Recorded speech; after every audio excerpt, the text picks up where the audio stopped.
Welcome back. Now then, here at This Morning, we've never shied away from tackling real life matters, and today we're talking about what might be the last taboo. And with the average UK penis size around 5.2 inches, our next guest measures up to just 0.38 inches. For comparison, that's about the size of garden pea. Yeah, 38-year-old Michael Phillips was medically diagnosed with a micropenis in 2024, which he believes could well be the smallest in the world. It's left him unable to be intimate, and he's even had... The poor guy, man. I don't even think you... How could you masturbate with 0.3 inches? Like... to try fat injections to see if that can help. But while they proved unsuccessful, Michael wants to help other men feel better about their own bodies. And he's here now. Good morning. Good morning. Thank you for joining us, Michael. Thank you so much. We've been talking about this, and it's so important that you're here and you're sitting on the couch and you're prepared to talk about it. Why is it so important to you? Yeah, I have to say, I think this guy's really brave. I respect what he's doing. But I honestly don't think I would be able to do the same thing. Not because not because of any other reason, but I would think women would never want to have my child, or women wouldn't be attracted to me if I didn't have a penis that they could enjoy.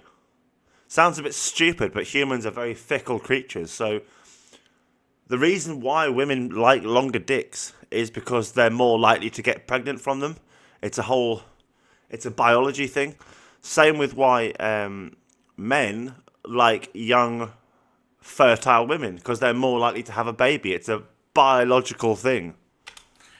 I guess because it should be known that it's a medical condition that can cause it, and that if more people realize that it was a condition when they're younger, that they could be taken and seen by a doctor and hopefully get treatment that would actually provide some level of help. Because by the time you eventually got diagnosed and you actually spoke to a medical professional, they explained, unfortunately, it's too late for them to help with any medical intervention, wasn't it? Yes. How did that make you feel when you found that out? It didn't make me feel very good, because that was one of the main reasons why I went to the doctor, to see if there was anything I could do to make it bigger. But what is available doesn't really provide much. I think the only thing that could work for this man is a penis transplant. See, sometimes I look around and think about how lucky I am. I'm taller than the average man. I have a bigger penis than the average man. I've had more girlfriends and more experience than the average man. It's not a fair world. This person's probably a very nice man. And simply because of his genital size, I get more success than him. Doesn't seem fair, does it? It's so difficult as well, I think, because it's kind of the moment that you discover that, and knowledge is power, and then you can go and get some help. When did you first start to realise that you had a really small penis? I would say probably around high school. Right. And dealing with girlfriends and stuff like that. But I was always under the belief that maybe I'm a late bloomer. Yeah. Maybe one day it'll get normal size. So you were waiting for puberty to have an impact, and that was going to happen? And then it never did, it just never. I would like to point out, right, as a man, you can please a woman without a penis, right? You can use your fingers, or your face, whatever. But it would be very difficult to find a woman who, at some point or another, wouldn't need a good penis in her. Even women who have partners with average-sized penises, quite a lot of them end up, once in a while, going looking for a big penis. I think I best show you a picture, guys.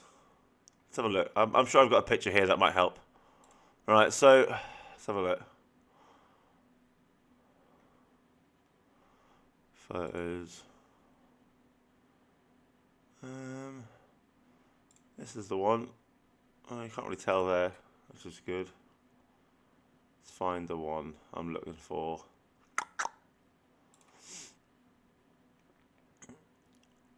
Must be on the AI post. So, I've got a post of me, which kind of shows my size. Wasn't done intentionally, but it's there. Being albums, messing with AI Geek Finesse, I think. Yeah, here. So that's me, right? That's me. Now, these are all AI generated, apart from this bottom one on the right. This bottom one on the right there is me. So that's me. And as you can see, I'm like a fucking donkey, bro. So I'm lucky that I don't really have this problem of penis size or height size. My entire life, I've been above average for penis size, for height, intelligence, whatever. I'm a very lucky man. I'm very grateful for that. So this is quite interesting for me. Never did. It just never did. Did you speak to your parents about it? No, I'm adopted. Okay. And I didn't really talk to them about stuff So you like didn't have a that. chance to share that with somebody that would have known you as well. What sort of impact did that have on you then, Michael, as a teenager and in your 20s when everybody's out there, all your mates are out there and they're meeting other people and they're exploring life and sexuality? Just more like keeping it to myself. Like as like I was younger and teen, 20s and stuff like that, I tried to like keep it to myself. Most teens in 20s are getting out as soon as they get a chance. I was always like single. Even though I had friends, they probably wondered why I wasn't dating. And I just didn't want to go through that. I think being a teenager anyway is so I think he's very brave. I think he's very brave for speaking out about his medical problem. And I thought I was brave for speaking out about being a schizophrenic. And there's people out there right now who, if they walk past me in the street, would be scared of me. Like, oh, there's that dangerous schizophrenic. No, I'm not dangerous. But this takes far more bravery, I think. This takes far more bravery to come on TV with the world's smallest micro penis and talk about it. I think that takes real courage. Real courage. difficult, like just with how you're... He's doing it because he doesn't want some other kid to go through it. He wants some other kid to go to the doctor to seek the help so that they don't have to go through what he went through. body's changing and your skin's normally terrible. I had one eyebrow too. Were you ever bullied at all, or did anybody ever comment? No, nobody. Like I said, I kept it pretty secret, pretty much. There was a few girlfriends, like in high school or whatever, that knew about it, but as far as I know, like it never got around. I've actually seen a few guys who look like this man in the last 24 hours and wondered, are they only so sad and miserable or not happy because they have a micro penis?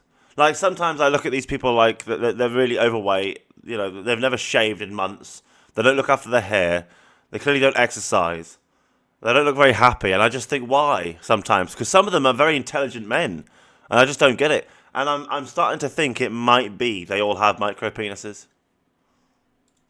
Like I didn't get picked on for it or anything because nobody knew. If people did know he had a micro penis, he would have been picked on. Promise you. So, with regards to you've said that you have tried to initiate intimate relations, but it's just not feasible. How does the size of your penis affect your day-to-day life? What sort of impacts does it have? Aside from like the not being able to like I can't go out, have a one-night stand. I can't go out and do things. Well, you could, right? You could. You just have to use your fingers or your tongue, and maybe take a dildo on a night out with you.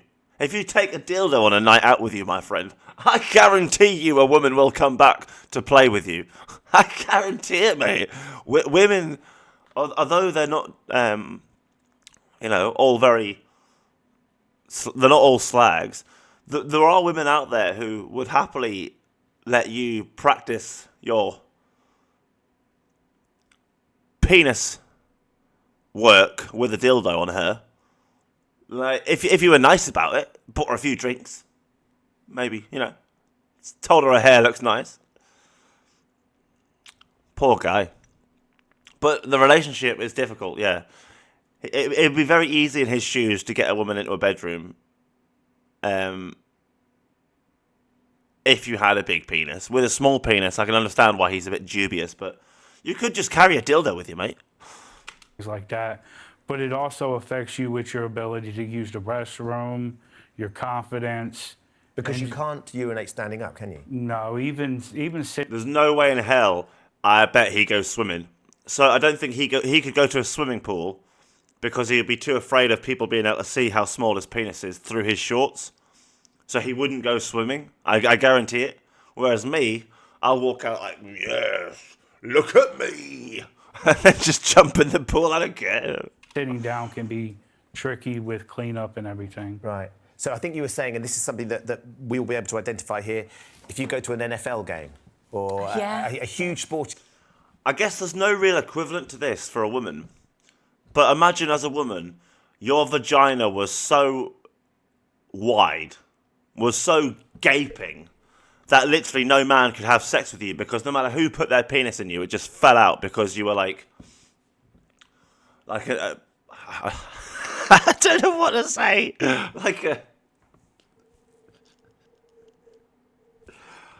Like a cave, basically. Like a cavernous vagina.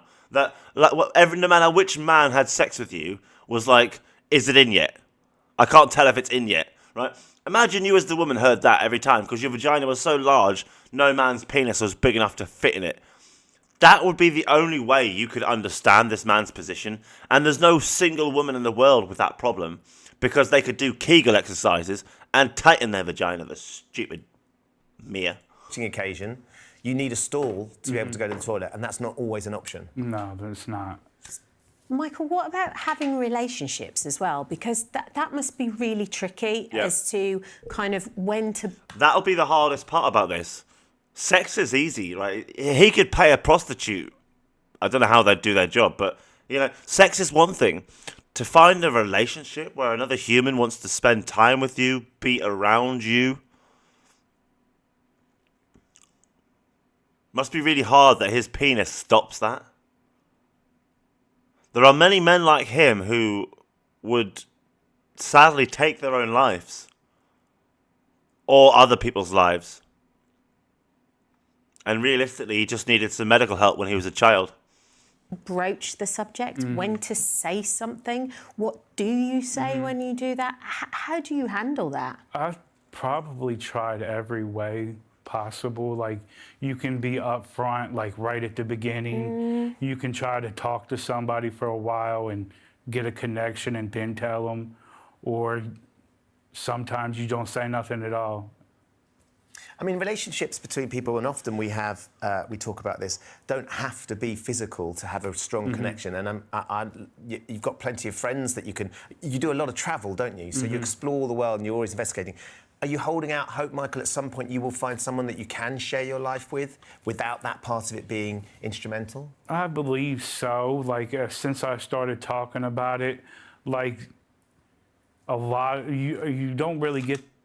You will be surprised to know there'll be a lot of women out there who will be interested in him as a man because of his small penis. They'll want to know, does it work? Could they have sex with him? That they'll want to know.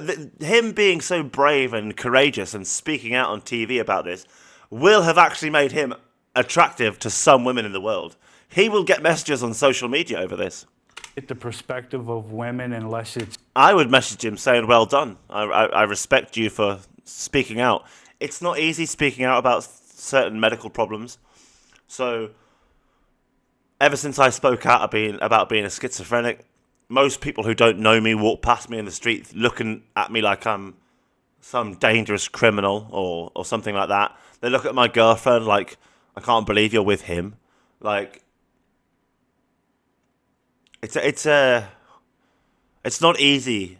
The truth, it's not easy.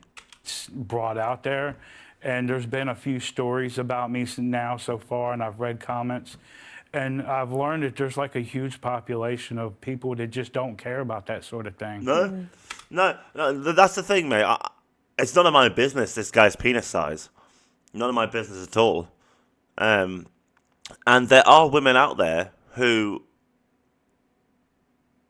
wouldn't really care about your penis size. They would care about, were you a good man? Were you a good boyfriend? And yes, are you able to please them?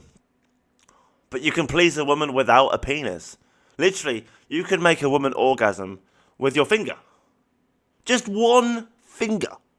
In fact, right, women don't even need to be touched by your finger to come. You could make a woman come with a feather. Just tickling her with, I swear to God, you just need to understand which buttons to push. Like, some of you men are amateurs. You think it's all about your penis. You think it's all about you and what you do. Nah, bro. Nah. Is there anything else that doctors can do? Are there any other avenues you can Surely you can have a transplant. explore? Have you investigated all the different options? Most of the options that they do aren't like increasing your size. They're like either like liposuction down there or like cutting a ligament so that it can hang a little bit farther down. But in every instance, whatever they did, I would still, like, the max you can gain is like an inch and a half, and I'd still be like what is under a micro penis. So And then, financially, it's quite expensive. It's very expensive for the little bit that you get. Yeah. Right. You have tried, I think, looking at your... Yeah, so he might have to spend like $100,000 to gain an inch in his pants. Doesn't seem worth it. I think he's right. your Instagram, and I think this is when suddenly people started contacting you. You have an amazing Instagram because you travel and you're an art dealer and you show all these incredible adventures you go on. And then all of a sudden you posted about some surgery that you did try. Was it fat injections? Yes, that seemed at the time that seemed like the most safest option to try to gain something. But even that, it didn't take. Can you just explain or describe that process to us? What did they do? They took like a piece of like Sounds like he's personally interested. some fat from your thigh and try to inject it in. It's not really to increase your length. It's more trying to increase your girth. Okay. So, but what happened is like the fat that they Yeah, so I will happily admit that I am not the girthiest man. But there's not many white men with longer than me. I am a white guy with one of the largest white guy penises in the world.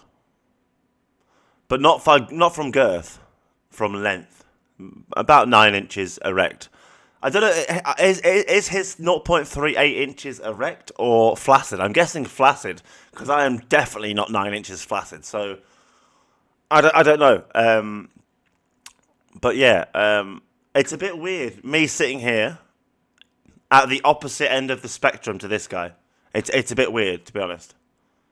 I'm very grateful that the universe gifted me with such endowment, but... injected in there, it reabsorbs sometimes. Right. It does mean that some women, right, out there, when they look at me and they're attracted to me, like, oh, I hope he notices me, oh, my hair, okay, oh. Those women, some of them, they're only attracted to me because, one, I have a girlfriend, and so I have been pre-approved by females that I'm good enough, and so, because they can't have me because I'm in a relationship, but I'm pre-approved, they want me. That's one reason. As soon as I wasn't in a relationship and not pre-approved, they wouldn't be interested anymore. Women are fickle like that. But some of these women, quite a lot of them, are only attracted to me because they've seen things like this picture, like penis size. Like, a woman who is that interested in penis size is the same as a man who's only interested in a virgin or big boobs. A boy, basically. A boy. Not a man. A boy. A real woman, I don't think, would care that much about his micro penis. It might frustrate her, sure. But I think she could overlook it if he was a good enough man. So So it didn't work. no. Yeah. But by posting about your surgery, about talking about your condition, suddenly you started finding a bit of confidence being able to share it with people. Good. Were you quite Good. nervous when you put it out there for the first time? Were you You just would have like, do you know what? I'm ready to talk about it. Do you know what it is? There will be people who will harass him and bully him over this, but I think there'll be more of us who support him and respect him for his bravery than troll him for it. This now. That's one of the reasons why I want to make this video, is to show you guys what real courage looks like. Real bravery isn't always some man's last stand on a battlefield. Real bravery can just be this very insecure man telling the world his deepest, darkest secret that he struggles with every day. That is true courage, my friends. It's true courage. I wasn't really nervous because I put it out there on Instagram for the people that like have been following me for years, and I felt like they were good friends, and it was the safest spot available for me to talk about it. And what was it like for you to receive? It would be nice to think that I might have had an impact in this man speaking out, by people like myself speaking out over schizophrenia and mental illness, and other people speaking out about such things, that he's now spoken out about his medical problems. Chain of effect. That positive impact, particularly after for so long being, really secretive and hiding it. What was it like to finally receive some of that positive feedback? It was, to be honest, it was a little shocking because, like, when you're on the I found it really shocking. When I started coming out about all the things that my family did and my medical problems and all this sort of stuff, I was getting messages from people I hadn't spoke to in 20 years saying, oh, well done, keep going, all the best sort of thing. I still get messages from people I haven't seen for 20 years, wishing me well, these sorts of things. I've had more messages of support from people I know than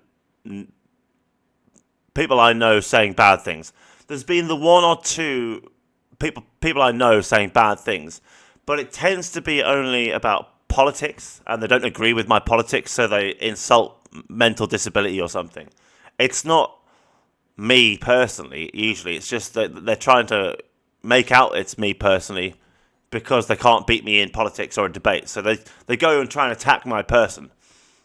internet or you're watching TV, everything's always geared towards women want bigger, women want this, women want that. Men have this funny idea that women want a massive big penis. The truth is, lads, they don't. What they want is one that is big enough, sure, but it's actually about length. We call it big, but it's actually about length, because a woman is like a male. They are biologically wired to reproduce children, the same as men are, right? So males are most attracted for sex to young, fertile women because they are the most likely to be able to produce a healthy baby, right? Women who want a baby or are capable of having a baby are usually most attracted to the men who are most likely to be able to give them one. So that might be a guy with a long penis, right, has a better chance at impregnating a female than a guy with a micro penis, because the sperm doesn't have to travel as far. It's just easier. The woman will easier become pregnant from a large penis than a small penis because the sperm travel distance is smaller. In theory, right? That would be my guess. So it's the same for women as men. It's not that they're attracted to a massive penis, really. It's what that massive penis means.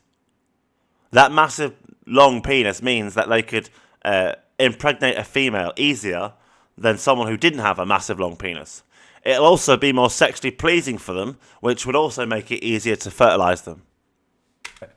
Impregnate them, inseminate them, fertilize. But then you get to like hear the opinions of actual women, and you find out that that's not the case for all women. Yeah, the only women who really are demanding a massive penis are ones who are trying to get pregnant, I think, personally. Or they've got such a wide vagina that only a big penis can dust the walls. And so what would you say, Michael, if somebody is watching this show today or ends up seeing a clip of this online somewhere who may be dealing with a similar condition to you or something else that equally they feel like they have to keep secret or they're embarrassed by, what would you say to them with regards to actually getting some help and talking about it? I would say just find a place where you can talk about it freely or where you feel comfortable, even if it's just one-on-one with somebody. But there's no reason why you can't talk about it. We all have issues going on, some more than others, but there's always somebody out there that has it worse than you. Yeah. And as we said at the start, had you been able to talk about it at a younger age, early teens potentially, medical intervention may have been able to help in some way, but it was just too late. Yeah, because a lot of people don't even know that there's a condition for you to be like too small or anything. They just think if you're small, you're small. Yeah. So they don't know that there's an actual condition that can be the cause behind it. So I think like if people like notice it younger and are able to go to a doctor younger, they would be able to get more help than I was able to get. Yeah. Okay, so if this man can come onto national TV and talk about his penis problem, I can talk about mine. Now, I think mine is a bit easier to deal with than his, because a pill can solve my problem. But after my sciatic nerve damage, my serious near-death experience where I nearly died and was a cripple for 14 years, essentially, I was in so much pain. So it wasn't that I couldn't get an erection. I could get an erection just fine. It was that it was difficult to maintain the erection because of severe nerve pains. So obviously, imagine I was able to get an erection, but then I would get shooting nerve pains on the same... What's happening to my camera? Oh, okay. Battery went. Wait there, one sec. Wait there, wait there. I got another one. I got another one. There we go. Ugh. Fucking cameras all around this room.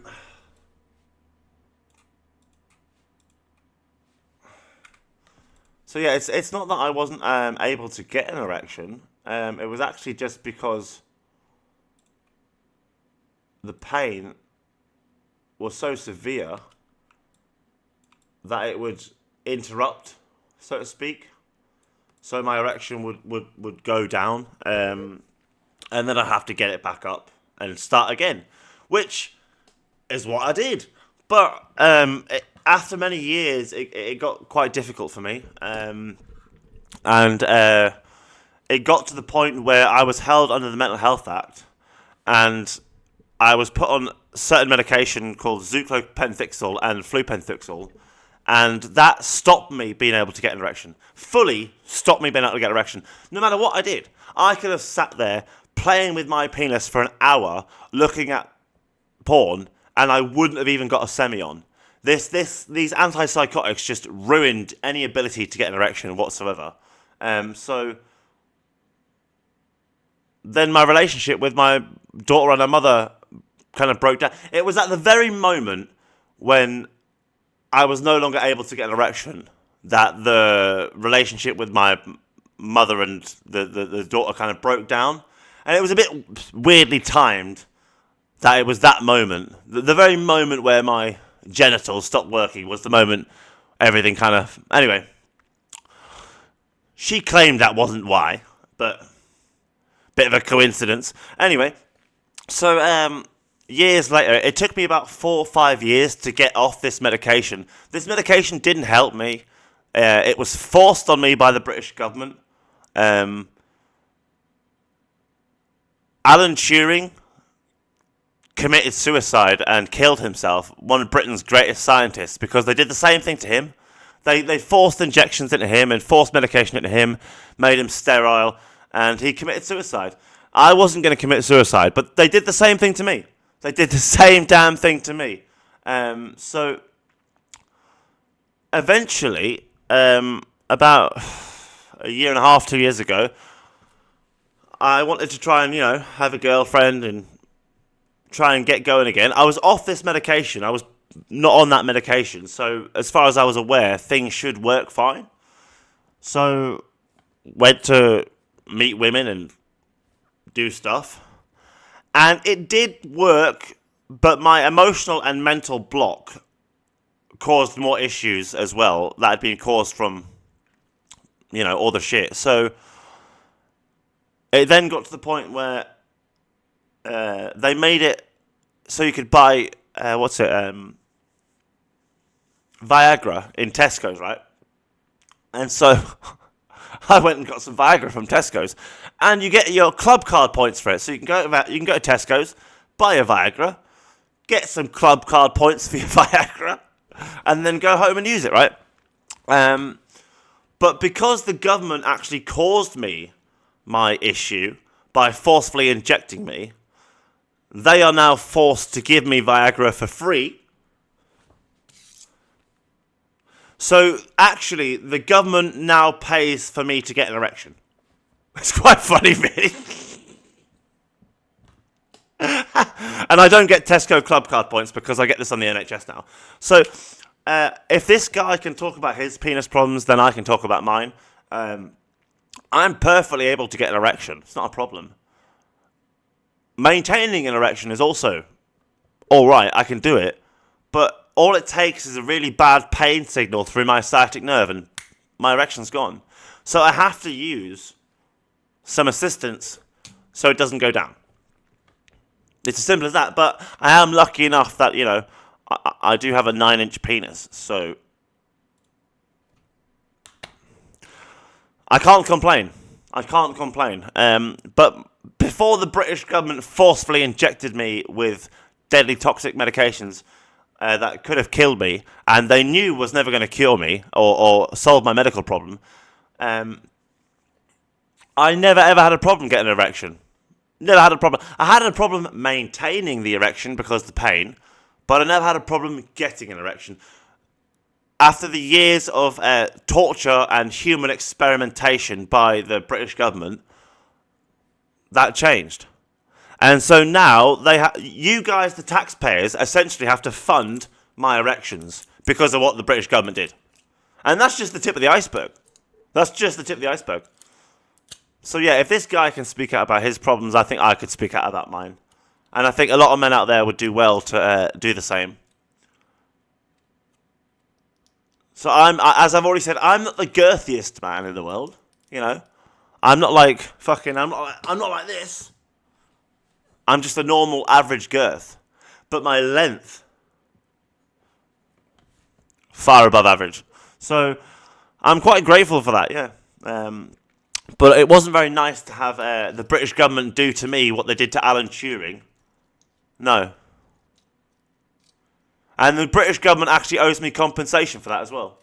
Like, if you stop a man from being able to basically have children, which is kind of what they did,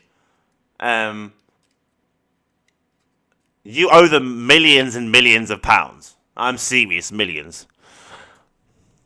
Yeah. Well, thank you for joining us this morning, Michael. And being brave. Thank you, Half Michael. of women over 50 avoid seeking Massive support for their respect, mental sir. health because they don't want. So that's the end of the video for today. On a Sunday, I do try and make videos that are a bit educational, maybe religious sometimes. I might do a religious one later, explaining to you all what God really is. Although, most just tune out. As soon as you hear the word God, you just gone, which is hilarious because I'm kind of proving God isn't real and real at the same time. But whatever. I'll deal with that later. Thanks very much for watching. Enjoy your day. Bye.